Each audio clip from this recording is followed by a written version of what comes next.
DQൻ്റെ ആം game എന്ന സിനിമയുടെ അടുത്ത ഷെഡ്യൂൾ കൊച്ചിയിൽ ഓഗസ്റ്റിൽ ആരംഭിക്കും. ഈ ഒരു ഷെഡ്യൂളിൽ DQയും ജോയിൻ ചെയ്യുന്നുണ്ട്. വിഷ്ണു ഉണ്ണികൃഷ്ണനും ബിബിൻ ജോർജും അവരുടെ രണ്ടാമത്തെ ചിത്രത്തിൻ്റെ സംവിധാനത്തിന് ഒരുങ്ങുകയാണ്.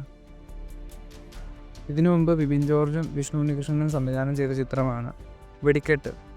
എന്തായാലും ഈ ഒരു സിനിമ മാസ് കോമഡി ജോണറിൽ വരുന്ന ചിത്രമാണ്. നേരത്തെ ഈ ഒരു സ്ക്രിപ്റ്റ് ഷാഫി ഡയറക്റ്റ് ചെയ്യാനിരുന്ന ചിത്രം കൂടിയായിരുന്നു.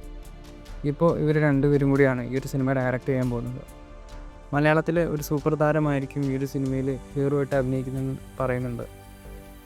SSMB 29 സിനിമയുടെ കെന്യ ഷെഡ്യൂളിൽ പൃഥ്വിരാജിന് 20 ദിവസത്തെ ഷൂട്ടിംഗ് ആണ് ഉള്ളത്. ഈ ഒരു ഷെഡ്യൂൾ കംപ്ലീറ്റ് ചെയ്തതിന് ശേഷം പൃഥ്വിരാജ് വൈശാഖ സംവിധാനം ചെയ്യുന്ന ഖലീഫ സിനിമയുടെ സെറ്റിലേക്ക് ജോയിൻ ചെയ്യും. ഡിറ്റക്റ്റീവ് ഉജിറൻ സിനിമയുടെ OTT റൈറ്റ്സ് നെറ്റ്ഫ്ലിക്സ് സ്വന്തമാക്കിയിട്ടുണ്ട്. ഉടനെ സിനിമ നെറ്റ്ഫ്ലിക്സിലൂടെ OTT റിലീസ് ചെയ്യും.